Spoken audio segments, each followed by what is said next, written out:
Olá, meu querido irmão, muito bem-vindo para a nossa reflexão da Palavra de Deus deste 26º domingo do tempo comum.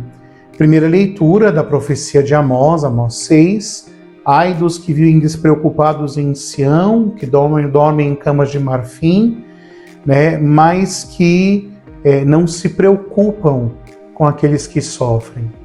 Depois da segunda leitura, a primeira carta de São Paulo a Timóteo, Timóteo que exorta Paulo que exorta Timóteo como homem de Deus a fugir das coisas perversas e permanecer guardando o mandamento do Senhor até o fim.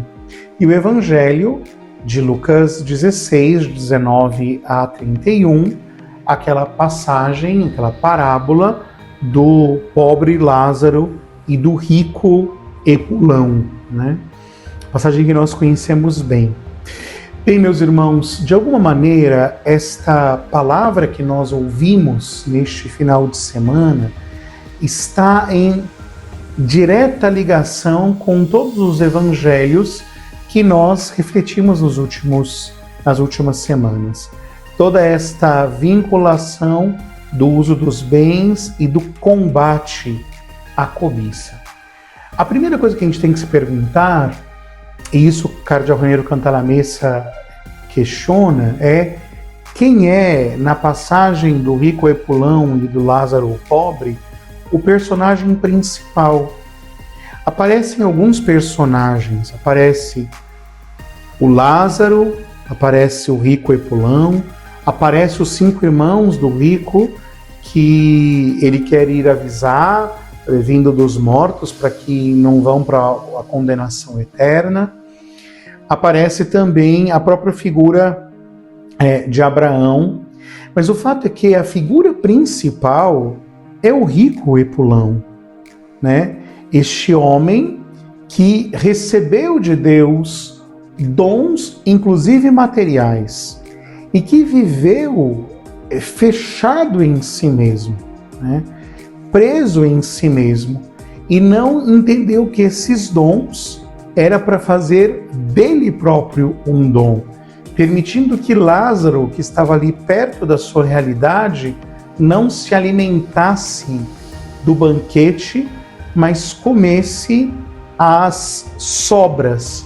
E não só as sobras que ficavam sobre a mesa, as sobras que caíam da mesa, ou seja, que vivesse assim como um animal, como um cão, que fica ali esperando alguma migalha cair da mesa do seu dono para comer.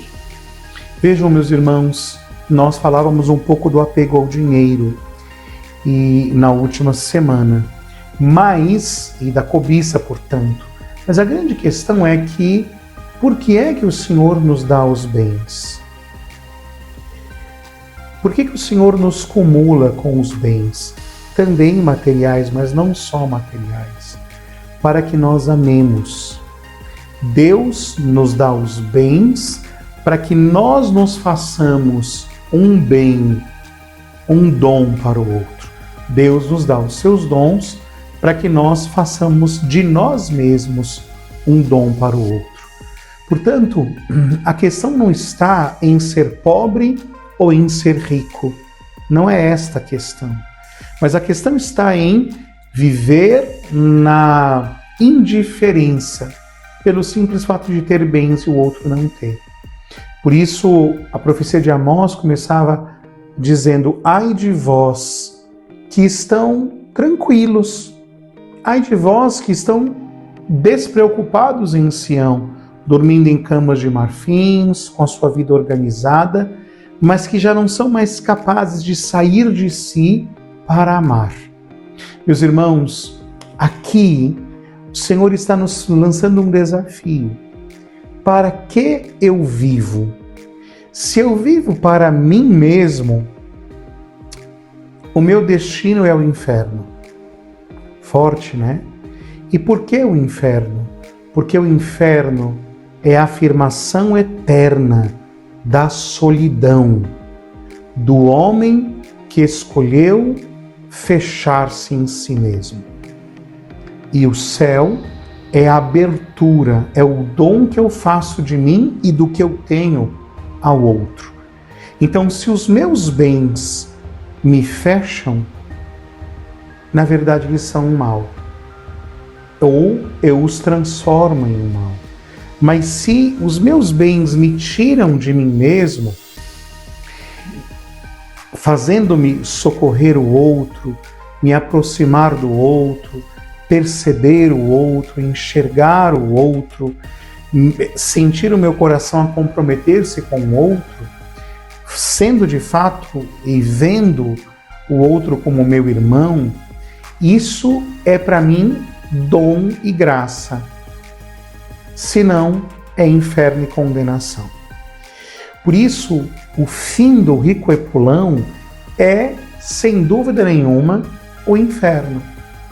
E Jesus disse isso porque ele escolheu na sua vida, e o que aqui nós semeamos, nós vamos receber, né, na eternidade, o fechamento, a incapacidade de sair de si e de amar.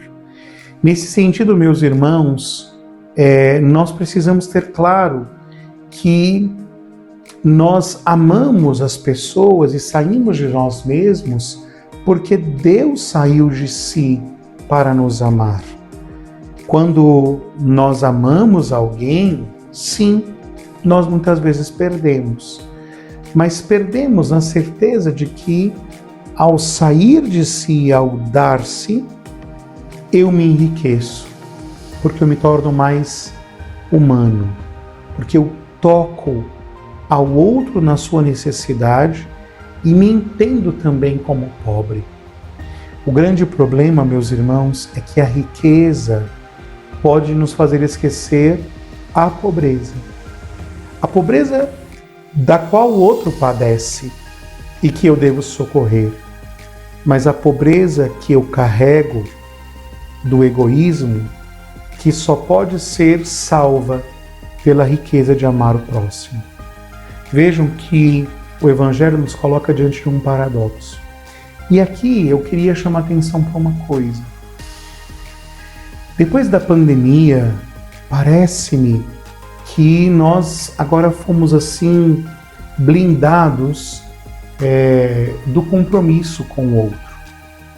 Porque temos medo de que tudo se desagregue. A pandemia fez isso, né? Que tudo pare, que tudo deixe de existir durante um tempo. Mas nós precisamos entender que uma vida só será feliz se ela for autotranscendente, ou seja, capaz de sair de si mesmo para dar-se ao outro.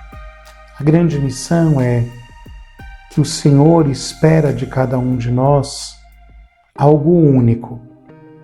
E o Lázaro, que bate à nossa porta, o que está aos pés da nossa mesa, é a oportunidade de nós sermos, segundo a vontade de Deus, caridosos, como Cristo foi conosco.